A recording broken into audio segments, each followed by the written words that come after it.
Hello, and welcome to section 7.5 about the human nervous system. First, I'd just like you to think a little bit about when you talk on the phone, how you're able to communicate with someone who is not right there beside you, and that's due to the electrical impulses that are traveling and enable you to talk on the phone to someone who's not right there. Well, in a similar way, the nervous system also does this. It uses electrical impulses that travel through your body, and it allows some parts of the body to communicate with other parts. And that's pretty much what the human nervous system is. And the basis of the nervous system is what we call a neuron. Neurons are the basic units.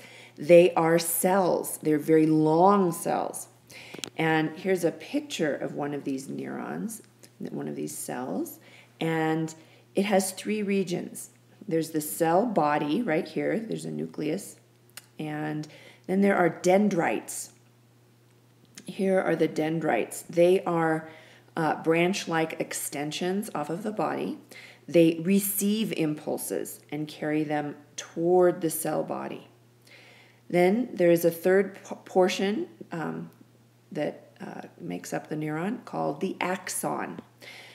Here is the axon and the ending of it. The axon is an extension of the neuron that carries impulses away from the cell body and toward other neurons, muscles, or glands. And one way that I think is very easy to remember, axon, is that axons carry impulses away. They both start with the letter A. Axons carry impulses away. Dendrites bring them toward the cell body. So now let's look at this idea of synapses. You've probably heard of synapses in your brain, and what are they? Well, neurons, the cells that we're talking about, they lie end to end, and they do not actually touch each other. The junction in between the neurons is called a synapse.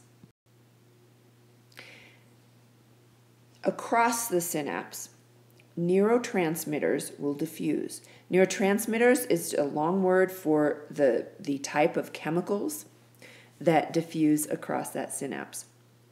They go from the axon of one neuron to the dendrites of the next neuron. And this picture shows this idea. However, it appears that they're actually touching. They don't actually touch.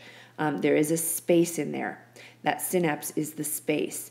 And across that space, the gap is basically bridged by these neurotransmitters or chemicals. They diffuse across the synapse to the next neuron. So how is an impulse actually transmitted through a neuron? Here's just a tiny reprint of that picture of a neuron, so you have that in your mind. This right here represents a portion of this axon. And this is a diagram showing a very detailed picture of the mechanisms involved in transmitting a signal across the axon. We have what are called gated ions. And across, right here across that potential, we have a gated ion being represented. This right here represents this axon right here. And ions, if you'll remember, are just charged particles, okay? These are sodium ions. Na is the chemical symbol for sodium. And these sodium ions, they're charged, they're positive. They cannot go through the cell membrane here.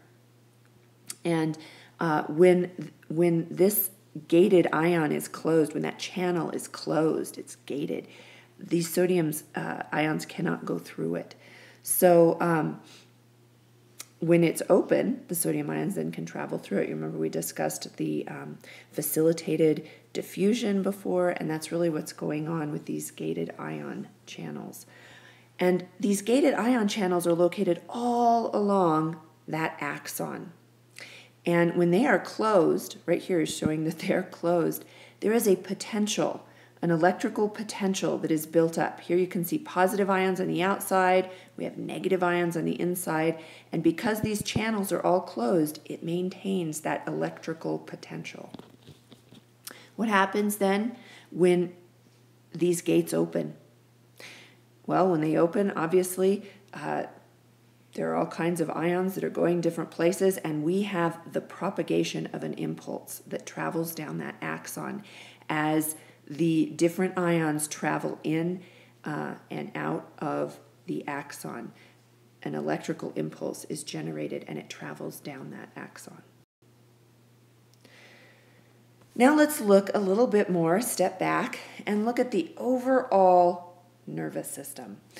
There are two parts to the nervous system. There's a central nervous system and a peripheral nervous system. We're going to look at the central nervous system first. So if we step back and look at the whole human brain, we have the cerebrum, it's the big part here. Then there's the cerebellum, located right under there, and the medulla oblongata. It's part of the brainstem. And let's look at what each of these things do. The cerebrum, a very large part, is divided into two halves or two hemispheres, the right and the left, and they're connected by bundles of nerves. The cerebrum controls conscious activities, your intelligence, your memory, language, skeletal muscle movements, your senses. The cerebrum, on the other hand, under here is located at the back of the brain. It controls balance, posture, and coordination.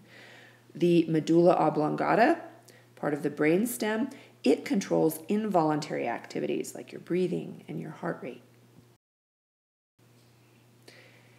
Now let's take a look at the peripheral nervous system. That includes all of the nerves that carry messages to and from the central nervous system. So from the central nervous system, we have many nerves that go all throughout the entire body.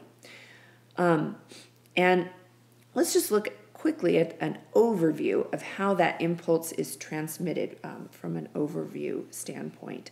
Sensory receptors receive stimulus. For example, if somebody taps you on the shoulder, there's a stimulus. That stimulus is received through sensory receptors on the skin. Those transmit that touch message to the brain. The brain interprets the message and sends a response to motor neurons, and those motor neurons transmit the response back to muscles, which are activated and cause a movement. Maybe you'll turn your head to see who tapped you on the shoulder. If we look at the peripheral nervous system, all these different muscles that are connected, there are two types of systems at work: somatic and autonomic. Not automatic, but autonomic. And let's look at those a little more in detail. What is the somatic nervous system? It's the part of the peripheral nervous system that is voluntary. It contains 12 pairs of cranial nerves, 31 pairs of spinal nerves from the spinal cord, and all of the branches that are involved.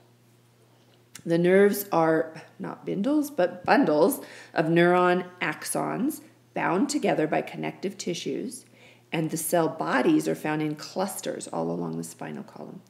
These nerves relay information between the central nervous system and skeletal muscles. It's the voluntary response, what you choose, what you are consciously in control of doing. Reflex is something, a word that we throw around a lot. It is, the reflex impulse travels directly to the spinal column or the brainstem, where an impulse is sent back to a muscle. So it's part of the somatic nervous system, the reflex, but it is, when a reflex occurs, the impulse is not sent to the brain and then back to be interpreted. Your brain actually finds out about it later. But it is when that impulse goes directly to the spinal column and then back to a muscle. It's still part of the somatic nervous system.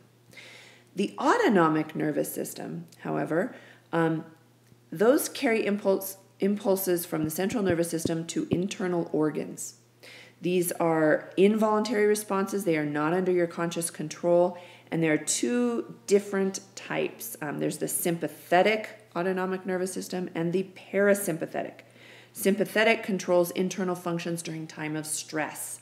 When extremely stressful situations happen, the sympathetic nervous system takes over for the most part. The parasympathetic nervous system controls these internal functions when the body is at rest and not under extreme duress. So some advanced ideas for you. Investigate the pathway of a reflex with more specific details. It definitely, you can look into any of this information in even greater detail than we've talked about here. Find out what hormones are involved in pathways of the sympathetic nervous system. Research more specific mechanisms involved in synapses. What are the chemical effects of drugs on the nervous system? That's a very interesting topic. So I look forward to seeing what you come up with, and I'll see you in class.